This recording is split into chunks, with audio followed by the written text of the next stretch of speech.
Welcome to Healing and Made Free with Janet Boynes Ministries. Thank you for listening. Janet will be talking about her struggle with addiction, alcohol, drugs, eating disorders, unwanted same-sex attraction, and living a homosexual life. Janet has survived all those things by the grace of God. Janet's not a doctor, she's not a therapist, she's not a psychotherapist, she's not a licensed counselor. Janet is an ordained pastor and wants to show you God's promises, how God has set her free, and how you can be set free. What He has done for her, He will do it for you. If healing and freedom are what you want, you have come to the right place at the right time. Let's get started. Here is Janet Boynes. You saw the first part of my interview with Dr. Hamilton, and we're going to resume what we were talking about. As I mentioned, she's a licensed marriage and family therapist, has her own practice. She presents seminars on understanding and responding both biblically and compassionately to homosexuality and gender identity confusion. Dr. Hamilton, welcome back to Healing and Made Free with Janet Boynes. Thank you. It's great to be here. Let's dive right into your resources. You know, we talked about a lot, and I didn't expect to go off on my own tangent, but since I have you, I'm going to take advantage of it. So You have a new project out there. Tell us about the new resources that you have and what are they? Yes. Okay. So I have produced a video. It's free to watch online. And the video is called Counseling Gender Dysphoric Children and Teenagers. And the reason for this is that a lot of us realize, as you and I were talking about, a lot of us realize that a boy cannot become a girl and a girl cannot become a boy. And we should not be encouraging that. And medical professionals should not be encouraging that. But a lot of medical professionals don't know what to do instead. And a lot of parents don't know what to do. And so there's just some people feel like they're torn between, encouraging them to transition versus doing nothing. And really, we can help these children. And so with God's amazing provision and His direction, I was able to produce this training tool to equip professionals and parents to understand gender dysphoria and to help children and teenagers who are struggling with this, because we can help them. Mm-hmm. I think it's really important that, and we talked about in the first episode about, gender dysphoria and people getting the help that they need.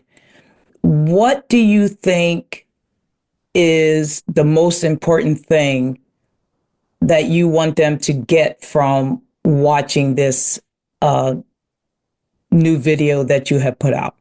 Okay, yes.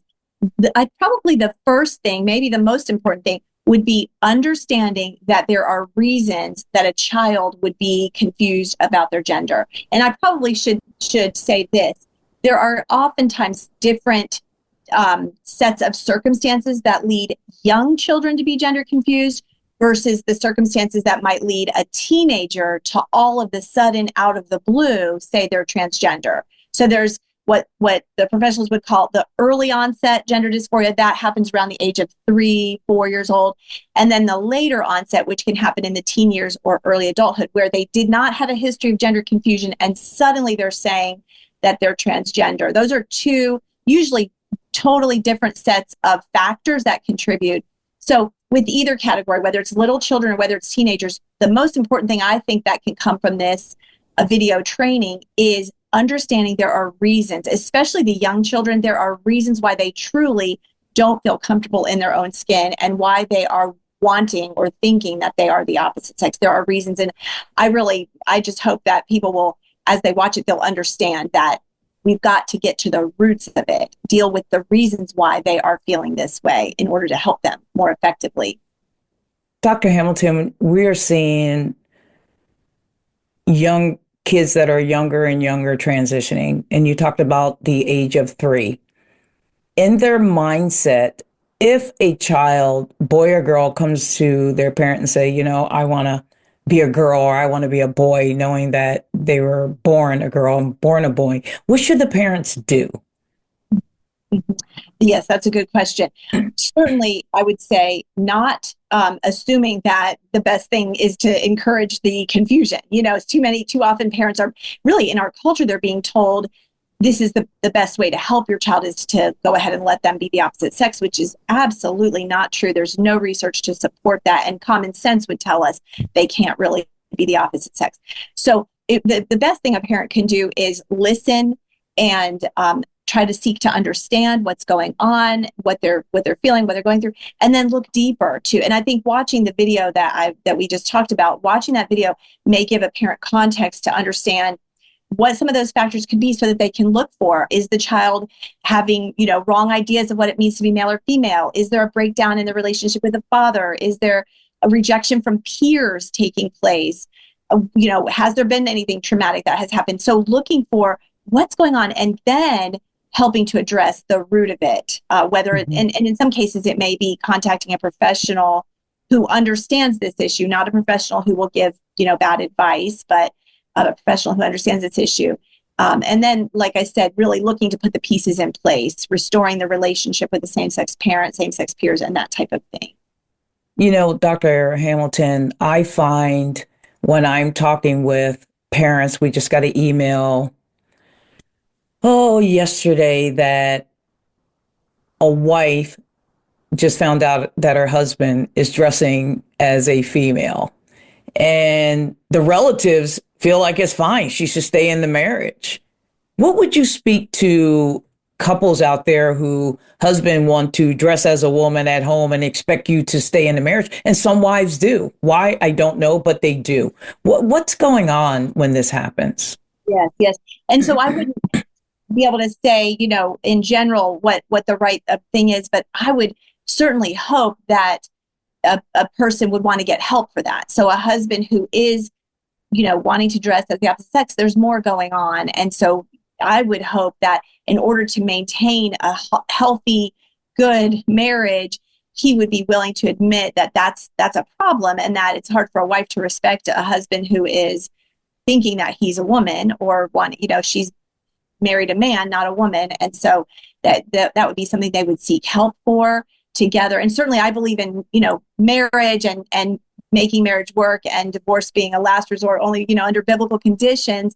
So I would hope that would be the best scenario, is if they together can say, this is a problem, let's get help, and let's really seek to make changes here, not just indulge in, fleshly desires that are going to erode and deteriorate the marriage. It's like any other terrible vice that comes along. You can't continue if someone's having an affair, or if someone's doing something that breaks the marriage. You need to get help if you're going to maintain a marriage. Right. I'm also seeing more and more millennials and Gen Zs that are leading the path to transitioning or going into homosexuality from the ages of like 13 through 26, which is pretty sad. What can we say to these young adults that are coming up? Because what I'm finding is many will say to their parents, well, if you're not going to accept me, I'm going to commit suicide. I told parents, if I had a child and they told me they're going to commit suicide, I'm committing them. They can kick, scream. I have the ability, if they're under my roof, to commit them, and I want to get them the best help. They might not understand it now, but maybe they'll understand it later. But also, the caveat is sometimes they live outside the house. They're over 18. They can do whatever they want. How do parents respond when their child give them an ultimatum, either you accept me or I'm committing suicide? Right. Well, certainly, like you said, if someone is actively suicidal, then they do need to be protected, and they, hospitalization is what usually happens if someone is actively suicidal. Mm-hmm. And in some cases, parents are even being told that by other professionals. They're being told, if you don't, there's a saying, you've probably heard it too, would you rather have a live daughter or a dead son? The professionals act like if you don't, they're going to commit suicide, which is very scary to a parent. And so some parents really do feel like, oh goodness, we have to do this to, keep our child alive. Yeah. But there's no research that would say that helping a child transition will reduce the risk of suicide. Now, let me say this. Some of these kids that are gender dysphoric or they're experiencing gender confusion, some of them really do have other mental health issues, and some of them are fragile. In other words, some of them may be vulnerable, and we need to be careful with getting them help for the big picture, all of what's going on with their mental health. Mm-hmm. But helping them transition is not known to reduce suicide. In fact, there's research that would say that after someone transitions, years after, there is a higher rate of suicide. For those that transition within it, I don't remember the years off the top of my head. It might be 5 to 10, but I'm not sure of the total number of years. But after they've done all the steps they can do, oftentimes that's when the despair hits, when they realize, oh, I've done all this and I'm still depressed and I'm still empty. And so the rates of suicide after are much higher than the average person. So it's a total myth to think that this will prevent suicide. So I think it's very important for parents to know that is not a solution. Many kids do need help for their mental health issues. I know this is taken a little far, and I'm going to go off the path. I'm sure you heard about this, and I'm going to ask anyway, because I'm starting to see it a lot more now on TikTok and Instagram, mainly TikTok, that we have young children being led as if they're a dog or a cat. I mean, you talk about mental health, and some of them are homosexuals. Help us understand that, because I don't. I know that if they were put in a dog pound, I don't think they would want to be, a dog or a cat running around on four legs, hands and legs, acting like, and they're barking. What's going on in somebody's head? I mean, Right. how do we help them? Right. And I would say certainly don't know a lot about that particular issue, but what I think of is this: once we start saying that how you feel is who you are, we're setting ourselves up for all kinds of problems. Our identity is found in Christ. God created us. He defines us. We're made in his image. We're made with great value and worth because we're made in his image, and he determines what gender we're going to be and what family we're born in and when, the time of our birth and the place. And he desires for us to become like Christ. We enter into a relationship with God because of the death of Christ. And once we enter in, we can spend the rest of our lives being transformed into his likeness. And that's where our identity is found. And so I think what you're describing is the result of, if we're going to say, however you feel is who you are. If you feel like you're a boy, then you're a boy. If you feel like you're a girl, then you're a boy. Once we start saying how you feel is who you are, then there's all sorts of possibilities that can happen where kids could think that they're all number of things. Mm-hmm. And it's just a false identity, a false placing the wrong emphasis on where our identity comes from. It comes from who God says we are. I agree 100%, Dr. Hamilton. Those of you that are listening, Jeremiah 1:5 says, God ordained you in the womb. As Dr. Hamilton said, we didn't decide, neither did your parents, whether you're going to be a boy or a girl. We had nothing to do with that. God made that decision. And I tell people, Dr. Hamilton, if you have a problem with that, don't take it out on me. Go to God. Go yell at him. Go out in the street and scream, because we had nothing to do with it. But we know that God created us male and female. Dr. Hamilton, as we're talking about gender dysphoria, what is the difference between early onset and late onset gender dysphoria? Yes, good question. So the early onset would be those children who around the age of 3 or 4 years old begin not identifying as the male or female that they are. So that would be a little boy who does not want anything to do with masculinity. He's, playing with girl toys. He's identifying with girls in the movies, dreaming of being a girl. So from early on, you'll see that. And for those children, there's often, for many of those children, it does go back to attachment issues and perceptions of what they're seeing modeled about masculinity and femininity, about the relationship with the same-sex parent. So that's the early onset. There's a lot going on that they are starting to perceive wrong things about who they their own gender. So a little boy thinking it's bad to be male and instead identifying as female. For the later onset, these are the kids who are teenagers or adults, early adulthood, where they suddenly say, I'm transgender, but they did not have a history of it. And you talk to the parents, and the parents will tell you, this little girl, and by the way, we're seeing a lot of this among females. So we're seeing girls, teenage girls and young adult girls who are saying, I'm transgender, but they did not have a history of acting like a boy when they were little. And the parents will say, she's a typical girl. She dressed like a girl. She acted like a girl. And now she's, 13 and up, and she's suddenly saying she's transgender. For those children and those teenagers, yeah, there are usually other things going on. For many of them, they're on the autism spectrum. There's a high correlation of females coming out as transgender that are also on the autism spectrum. So that would mean that they've had difficulty with friendships. Some of them are more isolated, so they're spending more time online instead of having real life friendships and relationships. Of course, once they get online, there's so much cultural input about identity and gender and transgenderism. And so many of them are kind of, in some cases, actually being indoctrinated with ideology that's getting them even more confused, and they're adopting these labels. And for some of them, they also have other mental health issues such as depression and anxiety, things that have caused, some alienation and not adjusting well, socially or emotionally. And so this is, for some of them, especially those, if they're on the autism spectrum, kids on the autism spectrum tend to have tunnel vision. So they latch on, they get online, and their community is more online than in person, and they're hearing all about transgenderism, and then they got locked in. Oh, that's who I am. And they get fixated. I have to become the opposite sex. That's the only answer for me. Yeah. So those are a lot of the factors, again, for the late onset.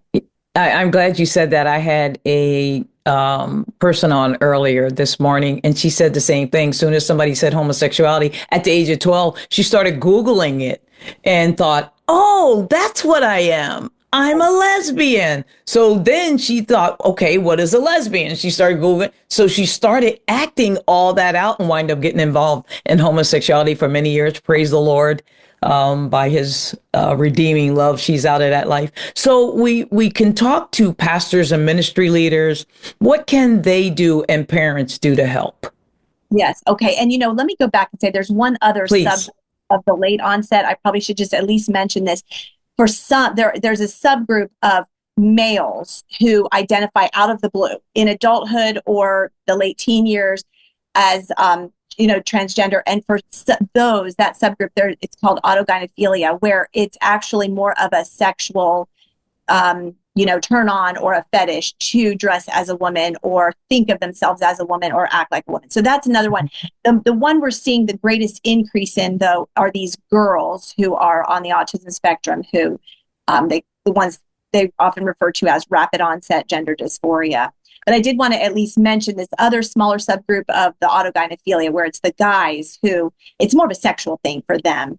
But to answer your question, what can parents do? What can pastors do?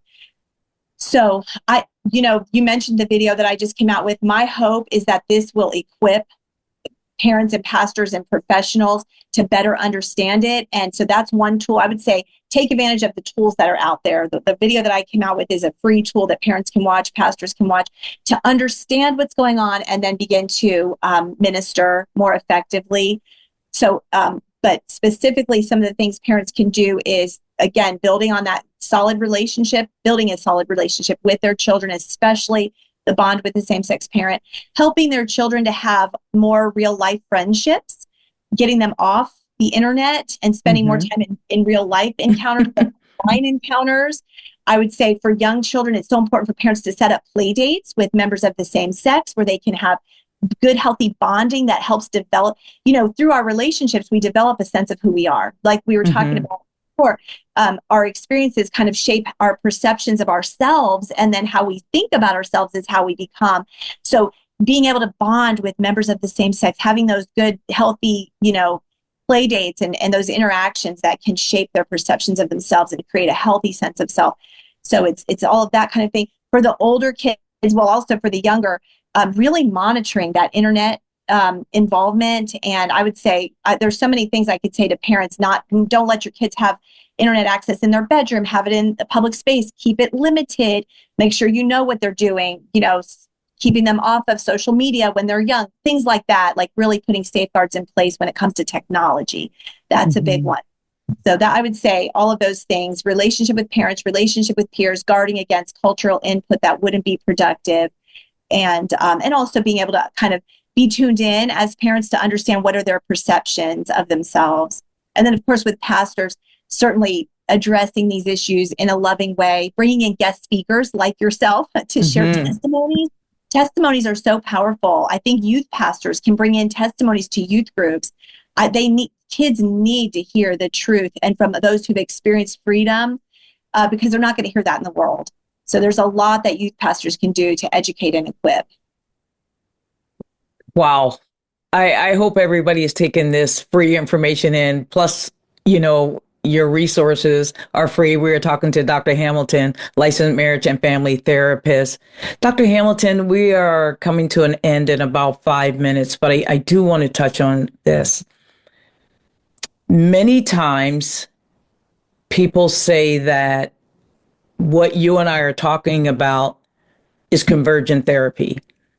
And many people don't have an understanding of what is conversion therapy and why is it having an impact on counselors around the country.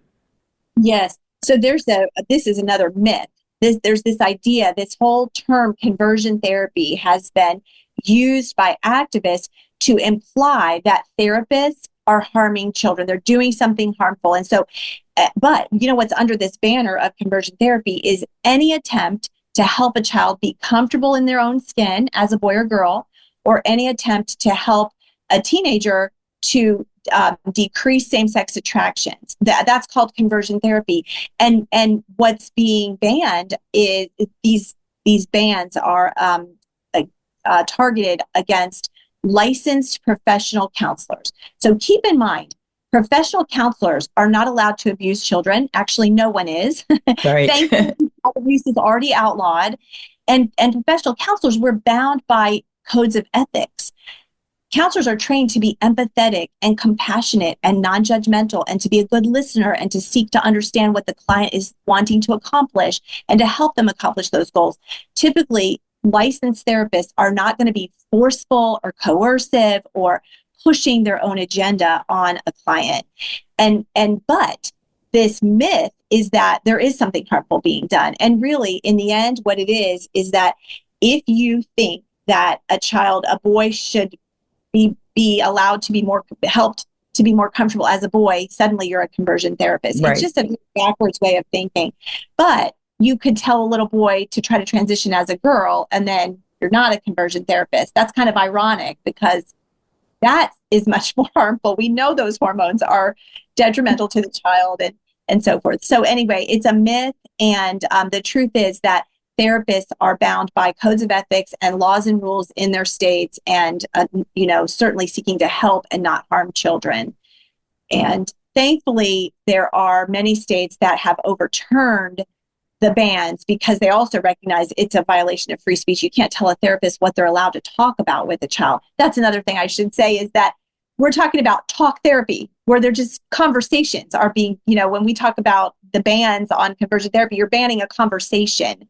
And so thankfully those bans are being overturned, because we do have free speech. Dr. Hamilton, we are coming to an end, but will you speak into the camera and give those that are struggling in this particular area, parents who still have children out there for 10, 15, 20 years, many of them lost hope. Give them some hope. Yes.